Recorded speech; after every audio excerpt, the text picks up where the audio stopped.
दोस्तों जय हिंद। दोस्तों सियाचिन ग्लेशियर से बड़ी खबर सामने आ रही है। सियाचिन बेस कैंप के पास एवलॉन्च हुआ है। 2 अग्निवीर समेत सेना के 3 जवान शहीद हो चुके हैं।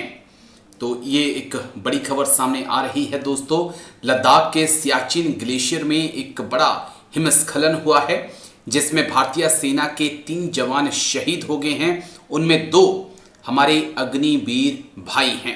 ये दुनिया का सबसे ऊंचा युद्ध क्षेत्र है जहां सैनिक -60 डिग्री की ठंड में तेज हवाओं और बर्फीली खतरों का सामना करते हैं।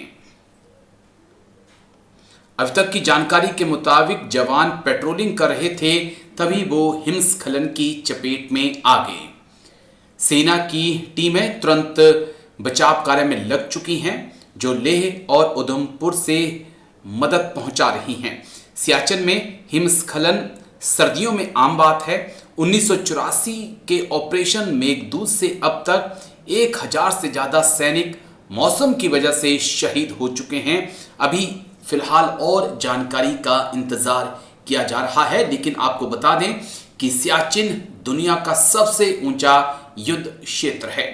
सियाचिन ग्लेशियर जो कराकोरम पर्वत श्रृंखला में 20,000 फीट की ऊंचाई पर स्थित है। ये खबर दिल दहला देने वाली है क्योंकि सियाचिन में पहले भी ऐसी घटनाएं हो चुकी हैं। सियाचिन को दुनिया का सबसे ऊंचा युद्ध क्षेत्र कहा जाता है। यहां तापमान -60 डिग्री सेल्सियस तक गिर जाता है। तेज हवाएं, बर्फीले तूफान, हिमस्खलन आम बात है। यह हिमस्खलन उत्तरी ग्लेशियर क्षेत्र में हुआ है जहां ऊंचाई लगभग 18,000 से 20,000 फीट है। इस इलाके में सैनिकों को न सिर्फ दुश्मन से बल्कि प्रकृति की मार से भी लड़ना पड़ता है। 1984 में शुरू हुए ऑपरेशन मेघदूत के बाद लगभग 1000 से ज्यादा जवानों को हम खो चुके हैं। हालांकि सेना की तरफ से बचाव कार्य जारी है।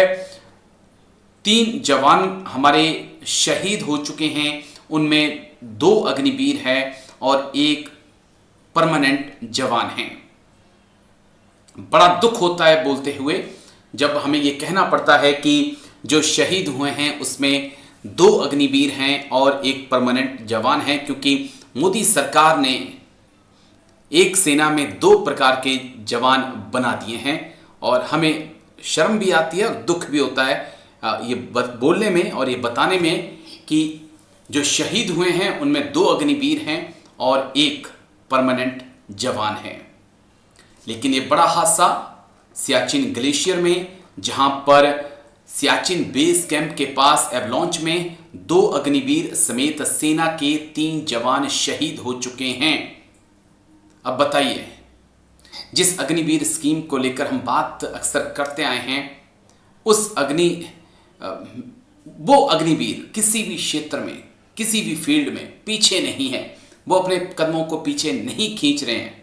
वो फ्रंट पर लड़ रहे हैं, हर मुसीबत का सामना कर रहे हैं, एक उम्मीद के साथ कि मोदी सरकार का दिल पसीजेगा और अग्निवीर को लेकर एक बड़ा फैसला मोदी गवर्नमेंट 2026 से पहले करेगी। ऑपरेशन सिंदूर में हमने देखा, काउंटर इंसर्जेंसी में देखा, आज हमने सियाचिन में भी देख लिया कि हमारे अग्निवीर भाई किसी से कम नहीं हैं। लेकिन क्या मोदी सरकार इन सैक्रिफाइस को वैल्यू करेगी? सोचना होगा, इंतजार करना होगा।